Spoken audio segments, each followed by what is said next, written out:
நம்ம சாமியினுடைய புத்தர் படம் படிச்சிங்களா நீங்கள்? இல்லை சார். ஒரு 4-5 பேர் கொண்ட குடும்பத்தை காப்பாற்றுவதற்கே நீ இவ்வளவு பாடுபடுகிறாய், கஷ்டப்படுகிறாய்.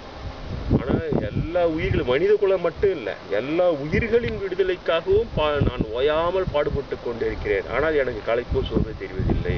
இது ஏன் என்று யோசித்தாயா? இதை புத்தர். அப்போ என்ன அவர் மறைமுகமாக சொல்கிறாருன்னா, சுயநலம்ன்றது வரும்போது ஆட்டோமேட்டிக்காக அந்த இடத்துல சக்தி குறைஞ்சி போது, சலிப்பு வருது, டயர்ட்னஸ் வருது. பொதுநலம் எவ்வளோக்கெவ்வளோ பொதுநலம் நம்ம யூஸ் பண்ணுறோம், அப்போது நம்மளுக்கே அறியாமலேயே அதில் ஆர்வம் தானாகவே அதிகமாகுது, தானாகவே அதனுடைய வேல்யூலாம் அதிகமாகுது. அதை தான் அவர் சொல்கிறார். பிறருக்காக வாழ்ந்துப்பார், அப்போது தான் உங்களுக்கு உண்மை தெரியும்.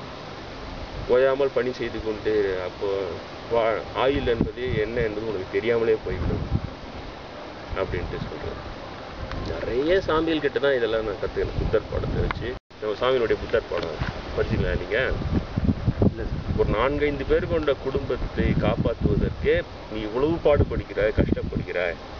ஆனால் எல்லா உயிர்களும், மனித குலம் மட்டும் இல்லை, எல்லா உயிர்களின் விடுதலைக்காகவும் நான் ஓயாமல் பாடுபட்டு கொண்டிருக்கிறேன். ஆனால் எனக்கு களைப்போ சோர்வு தெரிவதில்லை.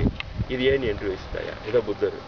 அப்போ என்ன அவர் மறைமுகமாக சொல்கிறாருன்னா, சுயநலம்ன்றது வரும்போது ஆட்டோமேட்டிக்காக அந்த இடத்துல சக்தி குறைஞ்சி போது, சலிப்பு வருது, டயர்ட்னஸ் வருது. பொதுநலம் எவ்வளோக்கெவ்வளோ பொதுநலம் நம்ம யூஸ் பண்ணுறோம், அப்போது நம்மளுக்கே அறியாமலேயே அதில் ஆர்வம் தானாகவே அதிகமாகுது, தானாகவே அதனுடைய வேல்யூலாம் அதிகமாகுது. அதை தான் அவர் சொல்கிறார். பிறருக்காக வாழ்ந்துப்பார், அப்போது தான் உங்களுக்கு உண்மை தெரியும்.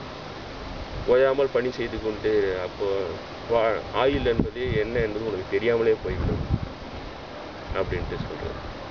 நிறைய சாமிகள் கிட்ட தான் இதெல்லாம் நான் கற்றுக்கணும். புத்தர் படத்தை வச்சு